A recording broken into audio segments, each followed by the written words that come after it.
नमस्कार दोस्तों, स्वागत है आपके अपने YouTube चैनल संस्कृत अड्डा पर।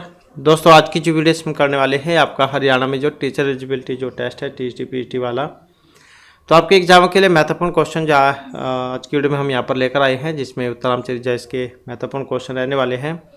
कल वाली वीडियो जो थी उसमें भी हमने इसी के क्वेश्चन किए थे और इसके साथ ही जो इनका जीवन परिचय जो है वो भी किया था। तो कल वाली वीडियो भी महत्वपूर्ण थी, अगर आपने नहीं देखी है तो उसे देख लीजिएगा और इस वीडियो के अंत में जो आपको मिल जाएगी। तो जल्दी से अपने जो क्वेश्चन है उसे अब देख लेते हैं।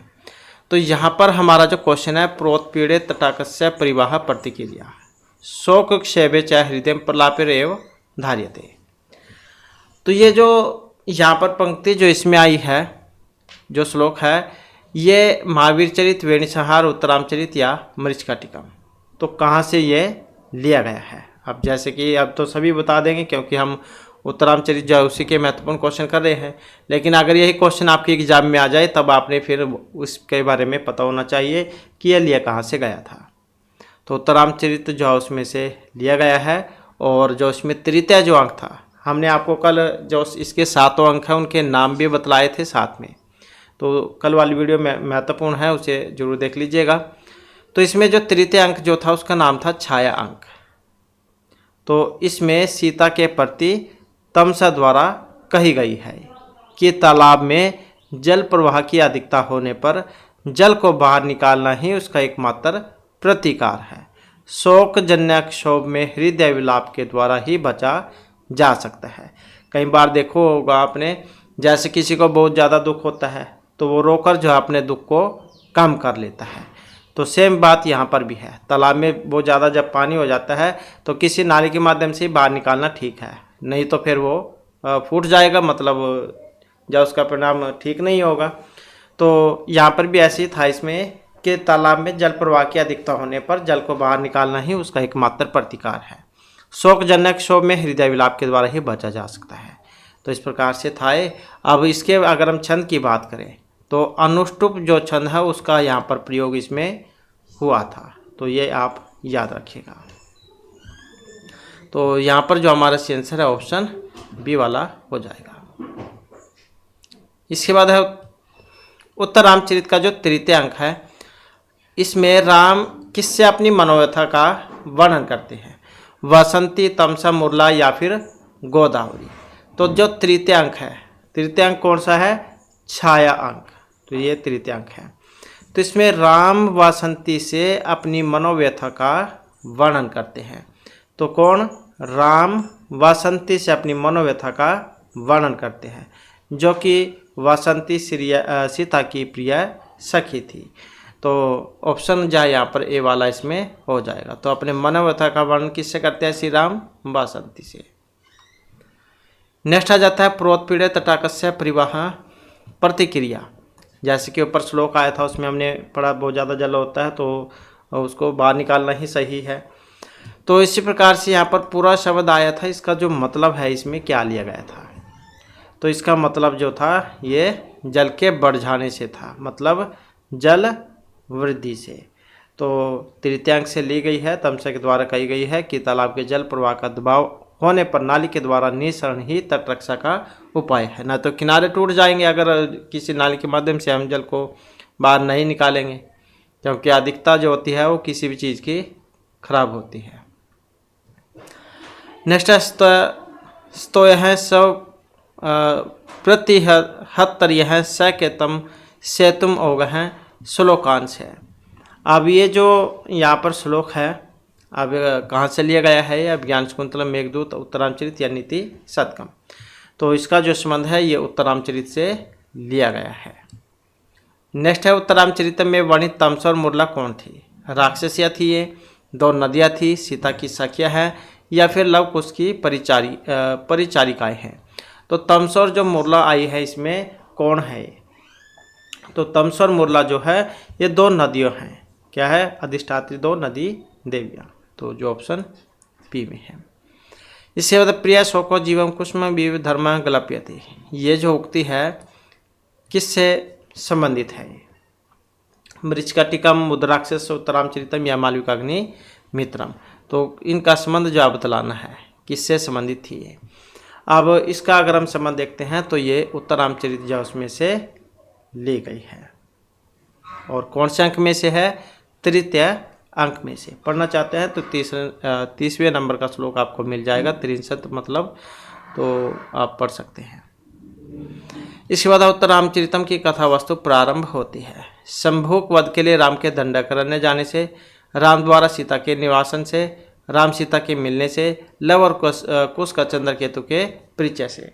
तो उत्तर रामचरित की जो कथा वस्तु जो है उसका प्रारंभ इनमें से किसके माध्यम से होता है? कौन सी घटना हुई थी? तो जो कि यहाँ पर ऑप्शन बी में है, राम द्वारा सीता के निर्वासन से। तो इसमें राम के जीवन का जो उत्तर भाग है, नाम से भी आप देख सकते हैं उत्तर रामचरितम, तो राम के चरित्र का बाद का वर्णन है इसमें।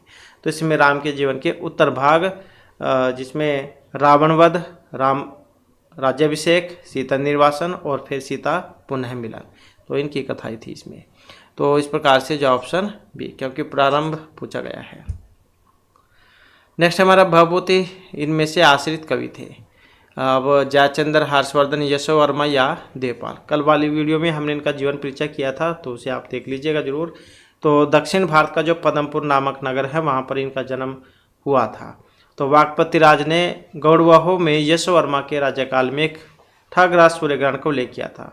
और डॉक्टर जो याकोबी है, इन्होंने इस जो सूर्य ग्रहण जो था उसका समय 19 अगस्त 733 ईस्वी में बतलाया था। तो इस प्रकार से जो वाकपति राज जो है वो 733 ईस्वी में यशो वर्मा के आश्रित कवि थे। तो उस समय तक भवभूति की जो कीर्ति थी वो फैल चुकी थी, मतलब प्रसिद्ध हो चुके थे अपने काव्य के लिए। तो ये उनका जो समय है वो माना गया है। तो इस प्रकार से जो है ये यशो वर्मा के आश्रित कवि थे, जिनका समय माना गया लगभग मान के चलो 700 ईस्वी। तो यशो वर्मा यहाँ पर हमारा सी आंसर इसमें हो जाएगा। इसके बाद है करुणस्य मूर्ति अथवा श्रीधानी गृह व्यथा इव वनम इति जानकी। ये जो कथन है तमसा मुरला राम, इनमें से किन का था? तो किन का है यहाँ पर कथन, यही बतलाना है। तो इसका जो संबंध था ये तमसा से था, जो कि ऑप्शन डी में है।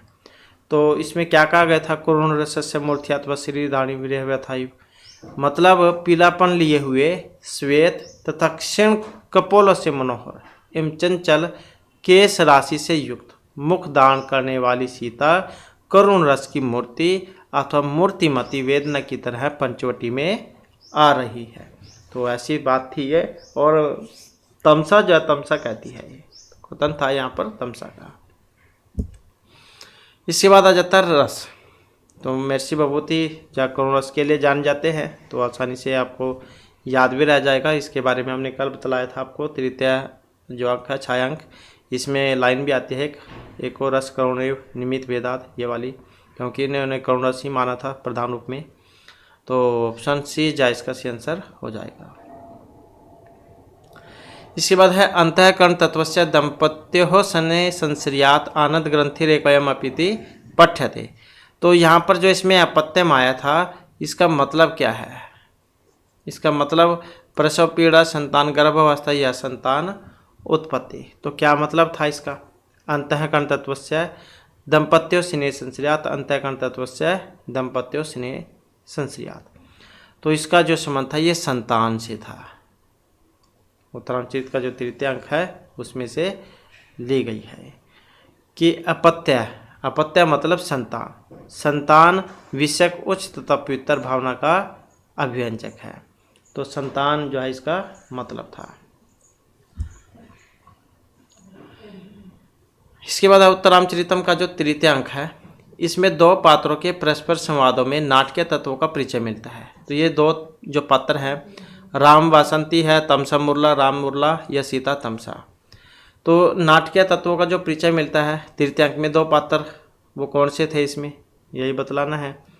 तो ये जो दो पात्र जो थे ये तमसा मुरला थे, जो कि ऑप्शन सी में है। इसके बाद है पुलस्तस्य जटायुषा विघटित है श्लोक में। पुलस्तस्य का मतलब क्या था? विभीषण, हनुमान, रावण या फिर किसी पैशाच। तो क्या मतलब था इसका? तो इसका अर्थ था यहाँ पर रावण से। पुलस्तस्य का मतलब क्या है? पुलस्त ऋषि के नाती रावण। इसके बाद है विपाक। विपाक शब्द का मतलब क्या था? करुण, दुरावस्था, विस्मय या फिर भ्रम। तो विपाक शब्द का अर्थ क्या है? तो विपाक शब्द का अर्थ है दुरावस्था। यही हो जाएगा ऑप्शन जो सी में है,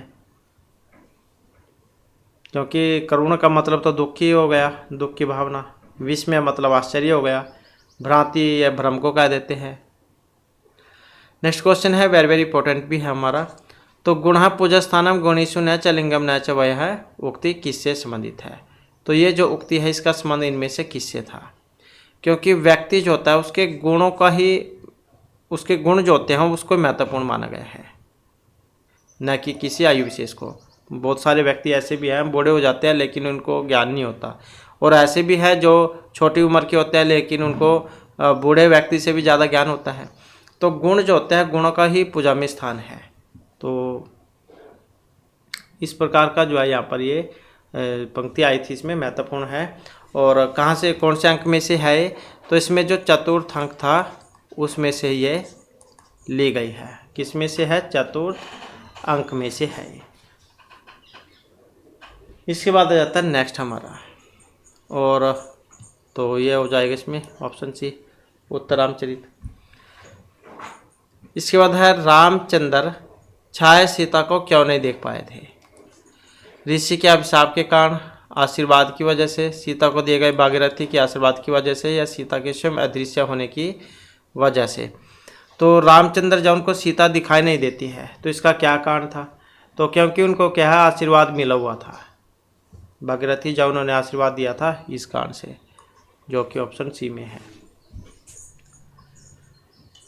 इसके बाद है अविदित गत यामा रात्रि व्यंसित उत्तरामचरित में ये जो उक्ति है यहाँ पर किन की है?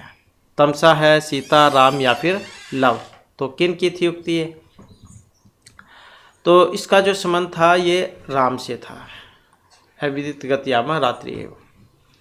नेक्स्ट है सत्ताम सद्भि संगम कथम अपि ही पुण्यन भवति। ये जो सूक्ति है किन की है? वेरी वेरी इंपॉर्टेंट है, बहुत एग्जाम में आती भी है ये वाली, क्योंकि सज्जनों का सज्जनों से मिलना जो है वो बड़े भाग्य से होता है।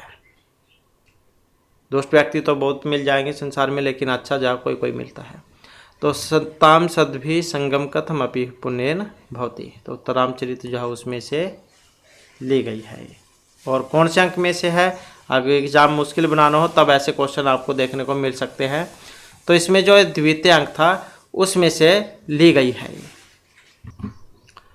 तो द्वितीय अंक में से है, तो ये आप याद रखिएगा। नेक्स्ट आ जाता है हमारा क्वेश्चन, करुण रसस्य मूर्ति।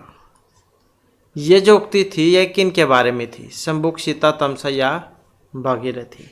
तो किन के बारे में आई थी ये वाली? तो यह आई थी सीता के बारे में, जो कि यहाँ पर ऑप्शन सी में है। करुण रस की मूर्ति अथवा श्रीधानी विरह व्यथा वनमाति जानकी।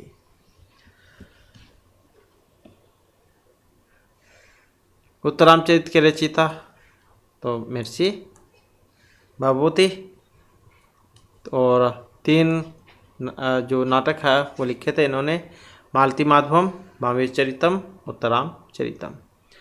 उत्तरामचरित के तृतीयांक का जो रस है, नाम तो हमने पढ़ी लिया छायांक। तो मुख्य रस कौन सा था इसमें? वैसे तो इसमें सारों में करुण रस है। तो इस प्रकार से जो है यहाँ पर ऑप्शन ए हमारा सही आंसर इसमें हो जाएगा। राम सीता को कितने अंतराल पर मिलती है, कितने अंतराल पर देखती है? 12, 14, 20 या फिर 10 वर्ष। तो सीता राम को कितने अंतराल पर दिखती है? तो ये अंतराल थे 12 वर्ष, 12वीं वर्षगांठ। दो तृतीयांक जो था इसमें कुश और लव की जो 12वीं वर्षगांठ थी उसका उल्लेख मिलता है, तो 12 वर्ष थे। अमर सिंधु इसमें सरस्वती, गंगा, समुद्र या फिर यमुना? कौन है अमर सिंधु? तो अमर सिंधु जो यहाँ पर गंगा के लिए आया था, जो कि ऑप्शन सी में है। तृतीयांक जो उसमें से लिया गया है ये वाला शब्द भी। इसके बाद अगस्त्य मुनि की जो पत्नी थी उनका नाम क्या था? लोपामुद्रा, गोदावरी, वासंती या फिर तमसा। एक बार पूछा गया था ऋषियों की जो पत्नी है उनका नाम। तो इनकी जो पत्नी थी अगस्त्य मुनि की, ये लोपामुद्रा थी, जो कि ऑप्शन 1 में है। नेक्स्ट है ऋषि वशिष्ठ। अब मुनि अगस्त्य की तो लोपामुद्रा हो गई, और वशिष्ठ की कौन सी थी पत्नी? तो इनकी पत्नी का नाम था ये वाला, अरुंधति। राजा दशरथ जो थे उनके कुलगुरु थे। प्रोतपीड़े तटकस्य परिवाह प्रतिक्रिया, लोपामुद्रा, मुरला, गोदावरी, तमसा, किनका है यहाँ पर कथन? ये तो ये जो कथन है यहाँ पर किनका था? तमसा। उत्तरामचरित नाटक में वर्णित वासंती कौन है? राक्षसी नदी, लवकुश की परिचारिका, सीता की सखी। यहाँ पर जो आपके क्वेश्चन है वो सारे सारे इसी वीडियो में ही आपको याद हो जाएंगे। अगर आप 1-2 बार इसको देखोगे तो सारे क्वेश्चन आपको याद हो जाएंगे, एक भी आप नहीं भूलोगे। तो कौन थी इसमें? सीता की सखी।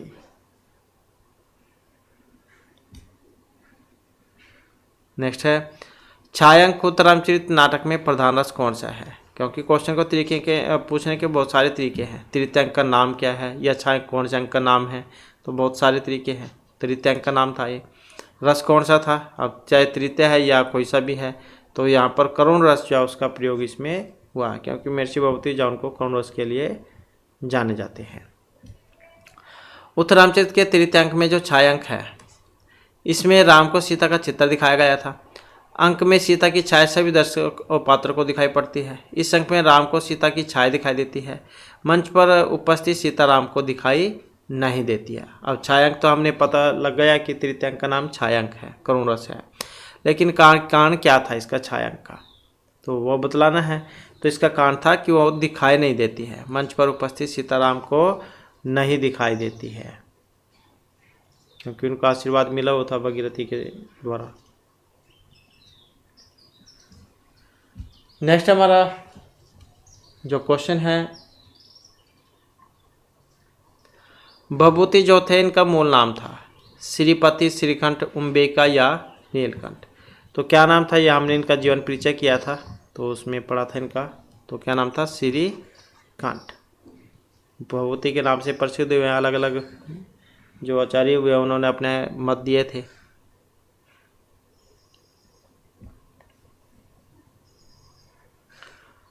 नेक्स्ट है हमारा क्वेश्चन, प्रस्व खलु प्रकर्ष प्रियंत स्नेहस्य। तो प्रस्व है जो शब्द है, इसका मतलब संतान, प्रसव वेदना, गर्भ अवस्था या संतान उत्पत्ति। तो क्या जो अर्थ है वो इसका यहाँ पर लिया गया था? तो यहाँ पर अगर हम देखते हैं तो इसका मतलब संतान से था। पुष्पाक से क्या मतलब है? एक प्रकार का व्यंजन है, आभूषण है, औषधि है, या औषधि पकाने का एक विशिष्ट ढंग है। पुष्पाक से मतलब क्या था? तो पुष्पाक जो होता है एक विशेष प्रकार का औषधि पकाने का ढंग है, जो कि ऑप्शन डी में है। रामचंद्र जी द्वारा दंडकारण्य गए थे राक्षसों के वध करने के लिए, ऋषि के दर्शन के लिए, दंडकारण्य देखने के लिए, तपस्या करते शंभु को दंड देने के लिए। तो रामचंद्र जी दोबारा जो दंडकारण्य गए थे तो किस लिए गए थे? तो ये गए थे शंभु को दंड देने के लिए, जो कि ऑप्शन डी में है। इसी बाद उत्तरामचरित में राम किस कोटि के नायक थे? 4 प्रकार के नायक होते हैं, वो हमने आपको पहले भी बतलाए हैं। धीर ललित, धीर प्रशांत, धीर उदात, धीर उदात। तो इसमें जो श्री राम है वो कौन सी प्रवृत्ति के थे, कौन सी कोटि के हैं? तो ये माने गए हैं धीरोदात, जो कि ऑप्शन बी में है, क्योंकि इसमें जो उनका चित्रण जो हुआ था, राजा भी थे, आदर्श पति भी थे, मर्यादा पुरुषोत्तम, तो इन रूपों में इनको दिखाया गया है, लेकिन भगवान नहीं दिखाया गया है।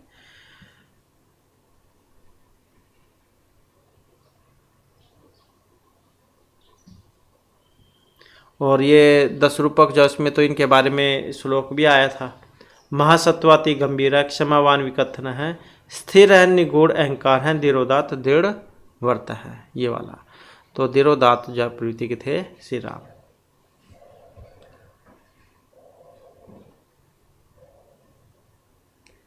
इसके बाद आ जाता है नेक्स्ट हमारा क्वेश्चन, किशल्यम इव मुग्धम बंदनाथ विपरलूनम हृदय कमल शोषे दारुण दीर्घ शोक। प्रस्तुत श्लोक किस पुस्तक से लिया गया है? तो किस पुस्तक से लिया गया है, तो यही बतलाना है इसमें।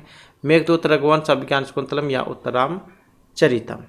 तो इसका जो संबंध था ये था ऑप्शन डी अर्थात उत्तराम चरितम से।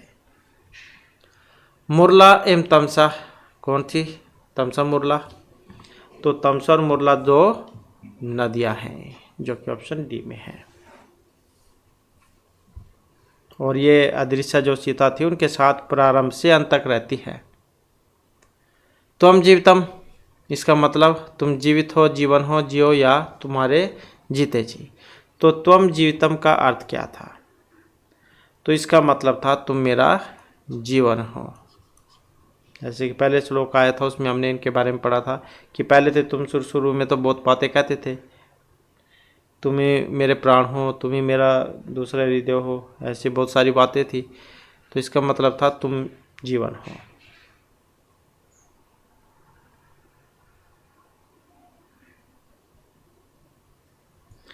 नेक्स्ट हमारा क्वेश्चन है, किस नाटक में गर्भांक है? तो गर्भांक कौन सा था? हमने उत्तरामचरित में पढ़ा था ये कि जो इसमें लास्ट का जो अंक है 7वां अंक उसका नाम गर्भांक है। पहला कौन सा था? चित्रवीथी दर्शन या चित्र दर्शन। उत्तरामचरित में किससे कुश एवं लव के जन्म का रहस्य उद्घाटन होता है? विष्कंभक के द्वारा, चोलिका, प्रवेशक या आकाशभाषित के द्वारा? कुश एवं लव के जन्म का रहस्य उद्घाटन जो होता है वो इनमें से किन के द्वारा होता है? तो यहाँ पर अगर हम देखें तो कौन सा हमारा सी आंसर है? ऑप्शन ए वाला हो जाएगा, मतलब जो इसमें विष्कंभक था इनके द्वारा। तो ऑप्शन ए। तो तृतीय जो अंक था उसमें कुश और लव की जो 12वीं वर्षगांठ थी उसके मनाए जाने का वर्णन है। नेक्स्ट है उत्तरामचरित के तृतीय अंक में जो श्लोक हैं कितने हैं? 256 अब बतलाए थे हमने आपको टोटल। तो जो तृतीय जो अंक है इसमें बतलाना है कितने हैं इसमें। तो इसमें जो है 48 है। विदूषक रहित रचना कौन सी है? उत्तरामचरित, शिशुपाल, मुद्राक्षस, नैषधीय चरितम। तो विदूषक नहीं है, वो कौन सा है विदूषक रहित रचना? तो इसमें अगर हम देखें तो उत्तरामचरित महर्षि भभूति के नाटकों में भी विदूषक नहीं है, और इसके अलावा जो मुद्राक्षस है इसमें भी विदूषक का कोई काम नहीं है। तो इस प्रकार से जो ये दोनों ही हमारे यहाँ पर इसमें सही आंसर है। नेक्स्ट हमारा क्वेश्चन आ जाता है, अपि ग्रावारोदति अपि दलति वज्रस्य हृदयम। इसका संबंध रत्नावली, मृच्छकटिक, स्वपनवास दत्तम या उत्तरामचरितम। अपि ग्रावारोदति अपि दलति वज्रस्य हृदयम। तो ये जो सूक्ति है इसमें जो प्रथम अंक था उसमें से ली गई है कि निर्जन जन्म स्थान में खिंचित आपके चित्रों से पत्थर भी रो पड़े थे और वज्र का हृदय भी फट गया था। निर्जन जन्म स्थान का मतलब था दंडकारण्य। तो उसमें खिंचित आपके चरित्रों से पत्थर भी रो पड़े थे और वज्र का हृदय भी फट गया था। तो इस प्रकार का ये सूक्ति आती है इसमें। तो इसका संबंध जो उत्तरामचरित से रहेगा। कल्याणी समजीव्य जगतपति, इस पद्यांश में जगतपति किन्हें कहा गया था? राम, राजा, शिव या सीता? कल्याणी समजीव्य जगतपति, जगतपति कौन है? श्लोक भी था इसमें एक, तुम एव ननु कल्याणी समजीव्य जगतपतिम प्रिय स्पर्शो ही पानी ही ते तत्तरेश नृता जन है। ऐसे आया था एक श्लोक इसमें। तो जगतपति जो यहाँ पर कहा गया था ये श्री राम ज्वाइन के लिए था। ऑप्शन ए में है। तो तृतीय अंक जो है उसमें आया था श्लोक ये।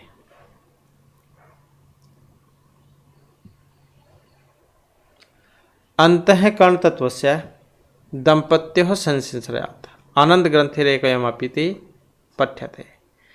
तो इसका महत्व प्रेम, पत्नी, पति या पुत्र का महत्व किसके बारे में यहाँ पर ये जो श्लोक है आया है? तो ये था पुत्र के महत्व के बारे में। नेक्स्ट है निरंतर बाल कदली। इसमें निरंतर जो शब्द था इसका मतलब क्या है? निर्धारण करने वाला, सघन, नीरस या निहि शब्द। तो क्या मतलब है इसका निरंतर का? तो इसका मतलब है अत्यधिक घना, ऑप्शन जो सी में है। नीर को धारण करने वाला बादल, और नीरस जिसमें कोई रस न हो, और निहि शब्द बिना शब्द के, तो सघन। निरंतर का मतलब सघन। सघन किसको कह देते हैं? जैसे बहुत ज़्यादा गहरा होता है। वधु द्वितीया का मतलब क्या था यहाँ पर? दो स्त्रियां, दूसरे की स्त्री, दूसरा स्त्री या दूसरी स्त्री, या फिर प्रिया के साथ। वधु द्वितीया। तो वधु द्वितीया का मतलब क्या था? तो इसका था ऑप्शन डी वाला, मतलब प्रिया के साथ। इसके बाद है आश्चोत्तनम नु हरिचंदन पलवा नाम। इसमें नुम आया था। अब नु किस अलंकार का वाचक है? इससे उत्प्रेक्षा, अतिशयोक्ति, भ्रांतिमान या संदेह है। तो इस कौन से अलंकार के बारे में पता लगता है इससे? तो इससे जो यहाँ पर पता लगता है कौन सा? संदेह अलंकार। संशय जो है संदेह, इसके बारे में। उपमेय में उपमान का संशय संदेह अलंकार होता है। संदेह प्रकृति अनिश्चय, संशय प्रतिभा उत्थित है। ये लक्षण है इसका संदेह अलंकार का, संशय संदेह अलंकार का। तो इस प्रकार से नो जो था वो संदेह के बारे में था। इसके बाद है निम्नलिखित में से किसका संबंध उत्तरामचरितम से नहीं है? विदूषक का भाव है, गर्भांक की योजना है, करुण रस है, अष्टापदी नांदी है। तो उत्तरामचरित से एक नहीं है। अब कौन सा है इसमें नहीं? तो ऑप्शन डी वाला, अष्टपदा नांदी वाला, यही है। अष्टपदा नांदी हमने उसमें भी पढ़ी थी, अभिज्ञान शकुंतलम में भी। तो भभूति के द्वारा जो रचित है उत्तरामचरित नाटक, इसमें विदूषक का भाव है, गर्भांक की योजना है, करुण रस भी है। ये तीनों है। तो अष्टपदा नांदी इसमें नहीं है। नांदी क्या होती है? प्रारंभ में की गई ईश्वरीय वंदना। जब आप कोई नए नए काम शुरुआत करते हैं तो पूजा पाठ होमन करवाते हैं, तो यज्ञ वगैरह, तो होती है नांदी। देवताओं की स्तुति होती है जहाँ पर। नेक्स्ट है भभूति का संबंध इनमें से कौन सी कृति से नहीं है? उत्तरामचरित, महावीर चरित, मालती माधव। तो बोधचरित यही नहीं थी इनकी, बोधचरितम। तो फिर किन की थी बोधचरित? तो बोधचरित सौंदर्यानंद और सारिपुत्र प्रकरण। तो ये जो अशोक घोष जो है, महर्षि अशोक घोष, इनके द्वारा रचित है। नेक्स्ट है अय कठोर यश कीर्ते प्रियम। ये जो कथन है यहाँ पर, अब ये सीता, तमसा, वासंती या फिर मुरला, तो इनमें से किन का था? तो और कौन से अंक में से था? तृतीय अंक में से। और किन का कथन था ये कथन था वासंती का। क्या कहती है इसमें वासंती? कि हे निष्ठुर, अय कठोर, हे निष्ठुर, आपको यश ही प्यारा है, यश कीलते प्रियम। कि हे निष्ठुर, आपको यश ही प्यारा है, किंतु अति पवित्र चरित्र वाली स्त्री को निर्वासित करने से जो अपयश मिला, इससे बढ़कर भयानक अपकीर्ति क्या हो सकती है? क्योंकि सीता छोड़ दी थी उन्होंने लोकलाज के ब्याह से कि लोग क्या कहेंगे। तो कि हे निष्ठुर, आपको यश ही प्यारा है, किंतु अति पवित्र चरित्र वाली स्त्री को निर्वासित करने से जो अपयश मिला, आपको जो पाप लगा, मतलब आपकी जो कृति खराब हुई है, इससे बढ़कर और क्या होगा। उत्तरामचरितम के रचयिता कौन है? महर्षि भवभूति। उत्तरामचरितम नाटक रामायण के पूर्वार्ध पर आधारित है। उत्तरार्ध संपूर्ण रामायण या रामायण के एक अंश पर आधारित है। तो नाम से भी आप देख सकते हैं, उत्तर मतलब बाद की कथा है। तो इसका जो संबंध है इनमें से किससे होगा? तो इसका जो संबंध है ये उत्तरार्ध पर आधारित है, मतलब बाद की कथा थी इसमें, उत्तर की। उत्तरामचरितम के तृतीय अंक में कवि की मौलिक कल्पना कौन सी है? छाया, सीता व राम का दंडक अरण्य में पुनः आगमन, लक्ष्मण सीता का मिलन, वाल्मीकि आश्रम को छोड़कर सीता का दंडक अरण्य में जाना, या कोई सभी नहीं। तो तृतीय अंक में कवि की मौलिक कल्पना थी। यहाँ पर कौन सी थी मौलिक कल्पना? तो यहाँ पर जो इसमें मौलिक कल्पना जो मानी गई थी, ये ऑप्शन ए वाली, छाया, सीता व राम का दंडक अरण्य में पुनः आगमन, ये वाली। तृतीय अंक जो था उसका आरंभ भी तमसा और मुरला के वार्तालाप से होता है, वो भी आप साथ में याद रखिएगा। इसके बाद हमारा क्वेश्चन आ जाता है, छाया सीता के शांत दंडक रहने में आए राम का दर्शन करने वाला दूसरा पात्र कौन सा था? भगीरथी, मुरला, तमसा या कोई सा भी नहीं। तो इसमें सीता को छाया के रूप में दिखाया गया था, तो दूसरा दर्शन करने वाला पात्र कौन सा था इसमें? तो ये पात्र थी तमसा, क्योंकि सीता की सहेली के रूप में है ये तमसा और मुरला। दंडक रहने में राम कितने वर्ष बाद दोबारा आए थे? 8 वर्ष के बाद, 12, 10 या 14 वर्ष के बाद। तो दंडक रहने में राम कितने वर्ष के बाद दोबारा आए थे? तो 12 वर्ष के बाद में।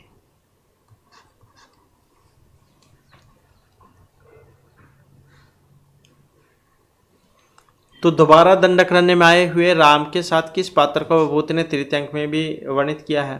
तमसा, वासंती, मुरला या फिर भागीरथी? किसे दोबारा दिखाया है? तो वासंती को दिखाया था, जो कि ऑप्शन बी में है।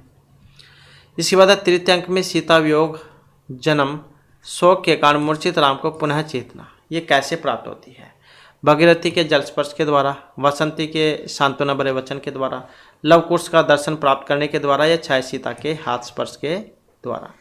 तो तृतीय अंक में सीता वियोग, जन्म, शोक के कारण मूर्छित राम को जो पुनः चेतना कैसे प्राप्त होती है? तो कैसे प्राप्त होती है? तो यह है छाया सीता के हाथ स्पर्श के द्वारा। इसके बाद है पूर्वोत्पीड़ित तटकस्य परिवाह प्रतिक्रिया, इसका मतलब क्या था? तो श्लोक भी हमने जब पढ़ा था ये, तो क्या मतलब था इसका? तो इसका मतलब था ऑप्शन ए से, तालाब के अधिक भर जाने पर जल का बाहर आ जाना ही एकमात्र उसका उपाय है। नेक्स्ट है, भागीरथी और रामचरित में किसकी पूजा करने के बहाने सीता को लेकर आई थी? वेरी वेरी इंपॉर्टेंट क्वेश्चन है, कई बार ये एग्जाम में आया हुआ भी है। तो किसकी पूजा करने के बहाने लेकर आई थी? तो ये आई थी सूर्य की, ऑप्शन डी में जो है,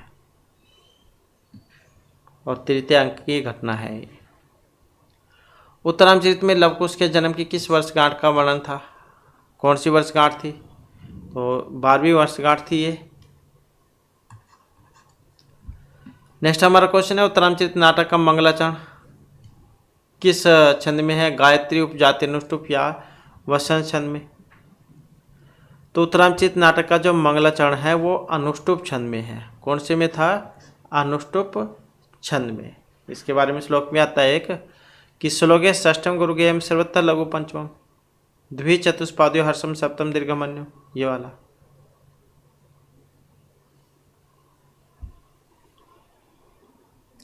उत्तरामचरित के तृतीय अंक की घटना किस स्थान पर घटी हुई थी? वाल्मीकि आश्रम, चित्रकूट, पंचवटी या अयोध्या में? कौन सा? तृतीय अंक। अब तृतीय अंक से आप समझ भी सकते हैं इसको। तो कौन सा स्थान था ये? तो ये स्थान था पंचवटी का, ऑप्शन डी में जो है। छाया अंक भी कह देते हैं तृतीय अंक। महाकवि भभूति की रचनाएं कितनी हैं?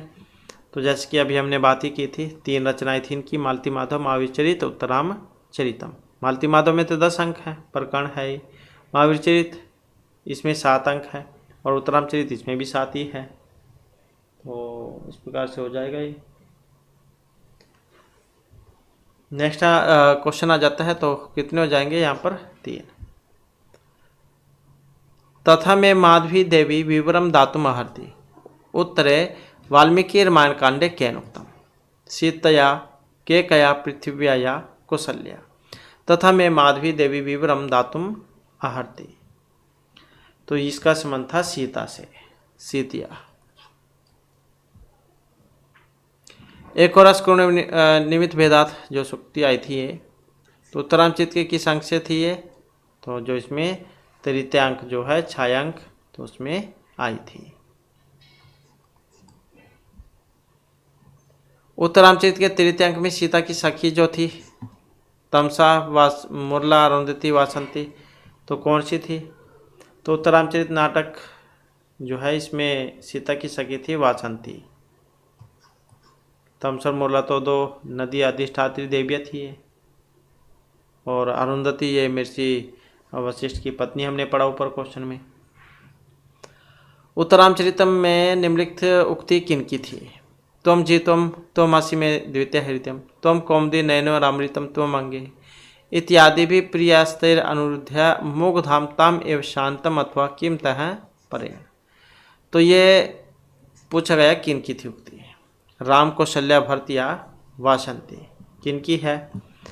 तो यहाँ पर अगर हम देखते हैं तो हमारा आंसर ऑप्शन डी से था, मतलब जो वासंती है तो उन्हीं की थी ये। तो इसमें वन देवता वासंती राम को अपना सीते विषक जो प्रतिकार है वो सुना रही है और वे याद दिलाती है कि आप कहते थे कि सीता मेरा जीवन है, दूसरा प्राण है, लेकिन उसको एकांत वन में छोड़कर आपने क्या कर दिया। तो वासंती जो उनकी है। उत्तरामचरित नाटक में तमसा मुरला, वन देवता, नदी विशेष अधिष्ठात्री देविया, सीता की सखिया, तो कौन थी तमसा मुरला? दो नदी विशेष अधिष्ठात्री देविया। उत्तरामचरितम में एक पात्र नहीं है, नायक नायिका विदूषक सूत्रधार, तो नहीं था। अब इसमें अगर हम देखें तो विदूषक का कोई काम नहीं है, क्योंकि विदूषक जो होता है वो हंसाने के लिए होता है। अब इसमें करुण रस है, करुण रस में हंसाने का कोई काम नहीं है, तो इस प्रकार से जो विदूषक इसमें हमारा सी आंसर हो जाएगा।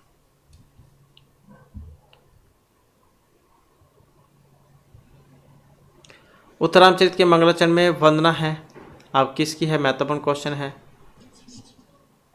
शिव विष्णु शक्ति या कवि तथा वाणी, किन की हुई थी इसमें? तो इसमें भी श्लोक था, इदम कविभ्य पूर्वेभ्य नमः वाकम प्रशंसमहे वंदेम देवताम वाचम अमृत आत्मनः कला।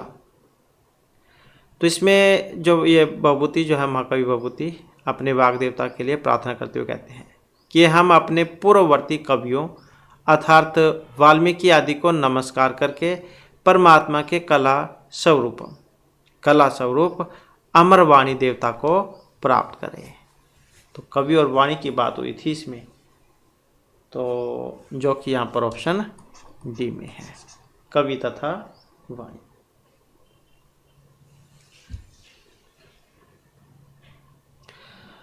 चित्तर दर्शनम इत्याख्या अंक कस्मिन् नाटके वर्तते, मृच्छकटिक मालविकाग्निमित्र अभिज्ञान शकुंतला उत्तरामचरिते। तो 7 अंक हमने पढ़े थे इसमें। तो चित्तर दर्शन जो है ये प्रथम जो अंक है उसी का नाम था उत्तरामचरित में। द्वितीय का हमने पंचवटी प्रवेश पढ़ा था, तृतीय छायांक, चतुर्थ कौशल्यजनक योग, 5वां कुमार विक्रम, 6ठा कुमार प्रत्यय विज्ञान और 7वां जो है गर्भांक या सम्मेलन आप कह सकते हैं। तो ये पढ़ा था हमने। नेक्स्ट हमारा क्वेश्चन है द्वितीय दिष्ट अपरिहीन धर्म है, खलु स राजा संवादेन भभूति परिचायति जननायकम श्री राम कुलगुरुम या कली युगम। तो किन के बारे में थी यहाँ पर ये? तो श्री राम के बारे में थी ये, जो कि ऑप्शन सी में है। तो सीता जो थी वो राम के प्रजाभिषेक सेवक को जानकर कहती है कि सौभाग्य से अभी भी राम राजा ही है, वो धर्म से हीन अभी नहीं हुए हैं। महाकवि भभूति के राम किस प्रकृति के नायक हैं? धीर प्रशांत, धीर उदत्त, धीर ललित, धीर उदात। तो कौन सी प्रवृत्ति के हैं? महासत्वती, गंभीर, क्षमावान, विकथन है, स्थिर, निगूढ़, अहंकार, धीर उदात, दृढ़ वर्त हैं। तो इस प्रकार से जो है ये ऑप्शन डी। नेक्स्ट हमारा क्वेश्चन है करुण रस अंगिरस अस्ति। तो करुण रस किस में था? तो करुण रस जो है ये इसमें था उत्तरामचरित में, जो कि ऑप्शन जो है सी में आया है। तो इस प्रकार से जो हमारे क्लास फिर महत्वपूर्ण क्वेश्चन थे।